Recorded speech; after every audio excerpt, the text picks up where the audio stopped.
When you think about the big wars of history, there's one that often gets overlooked. It's messy, it's brutal, and it was fought almost 170 years ago. And yet, many historians call it the first truly modern war. We are talking about the Crimean War, fought between 1853 and 1856. Right. And it's so important to understand because it changed, well, pretty much everything. How wars are fought, how we care for the wounded, and even how we hear about what's happening on the battlefield. It's really this bloody bridge connecting the old world of Napoleon with the industrial warfare of the 20th century. It is. So let's break it all down. Let's start with the big question.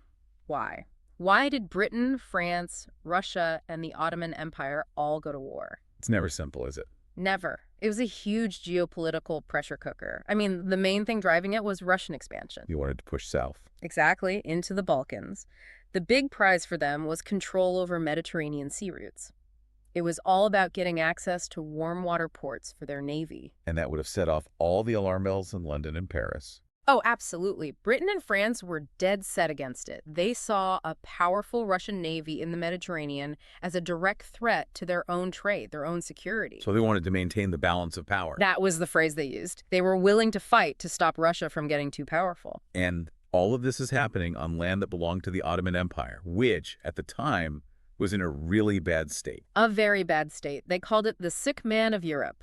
The empire was visibly declining, and that weakness created a power vacuum. And you know what happens when there's a vacuum. Other powers rush in to fill it. They always do. Okay, so we have the big picture. Russia wants more power. Britain and France want to stop them. But what was the actual spark? What kicked it all off? You'll laugh. It was a religious dispute. Seriously. Yep. A pretty minor squabble over who should protect Christian holy sites in Palestine, the Catholics, backed by France, or the Orthodox Christians, backed by Russia. And that's what started a war. Well, diplomacy failed. Russia moved troops into Ottoman territory. The Sultan declared war on the Tsar, and that pulled in Britain and France to back the Ottomans. And that was that. So war is declared. Where do the Allies decide to hit Russia the hardest? They go straight for the jugular. The fighting gets concentrated on the Crimean Peninsula. In the Black Sea. Right, because that's where Russia's main naval base was, Sevastopol. The thinking was, if you take Sevastopol, you cripple Russia's naval power in the whole region. But getting there and fighting there must have been a logistical nightmare. A total nightmare. Armies had to be shipped thousands of miles. The navies were absolutely crucial, and they land, and the terrain is just awful. Rocky hills, open plains. And the weather? The weather was extreme, super hot summers, then freezing snowy winters. Just keeping an army supplied was an almost impossible task. Which brings us right to the main event of the war, doesn't it? The siege of Sevastopol. The Allies thought they could take it quickly. They did, but the Russians built these incredible defenses. Huge earthworks, trenches, stone walls. They turned the city into a fortress. So it wasn't a quick attack. It turned into a long, grinding siege. How long are you talking? About a year, and it became this stationary, brutal fight, almost like a preview of World War I. Trenches, cannons. Yeah, both sides just pounding each other with heavy cannons for months. Yeah. The loss of life was just staggering. Soldiers were living in these muddy, disease-ridden holes. But in the end, the Allies did break through. They did. After a massive infantry assault, the Russians were finally forced to retreat. But a lot of the war's most famous moments happened away from the main siege, like the Battle of Balaclava. Balaclava is famous for two very different reasons, isn't it? Two perfect examples of old world courage meeting new world firepower. First, you have the Thin Red Line. Where a small group of British infantry just stood their ground. Stood shoulder to shoulder and fired in volleys, repelling a massive Russian cavalry charge. Right. Just incredible discipline and bravery. A textbook victory for the old way of fighting. But then, almost immediately after, you get the complete opposite. The charge at the Light Brigade. A total disaster. What happened? Pure human error. A breakdown in communication between the senior officers. A cavalry unit was ordered to charge Russian cannons, but they were sent down the wrong valley. Straight into a trap. A death trap. They had Russian guns firing on them from three sides. Hundreds of men and horses lost in minutes.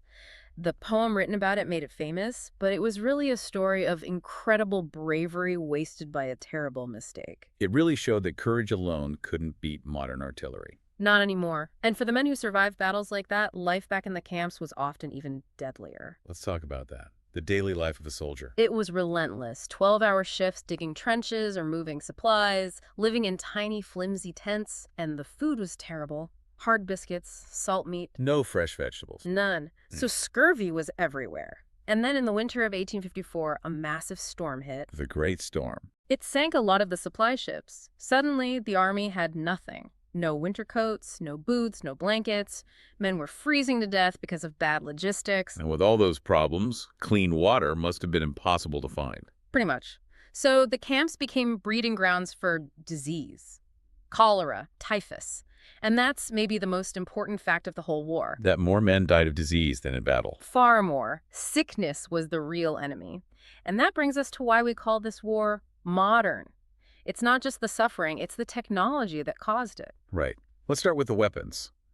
The basic soldier's gun saw a huge upgrade. A revolutionary upgrade. For centuries, armies used muskets. Smooth barrels, very inaccurate. You had to get really close to hit anything. But in the Crimea, they started using rifles. Specifically, the Minié rifle. It had grooves inside the barrel rifling that made the bullet spin. Like throwing a football with a spiral. Exactly like that. And that spin made it incredibly accurate. A soldier could now hit a target from 500 yards away, maybe more. So standing in a big, tight formation like they did in Napoleon's time. Was suicide. It was a slaughter. It forced generals to completely change how they fought. They had to spread out, use cover, dig trenches. And the cannons got deadlier, too. Yep.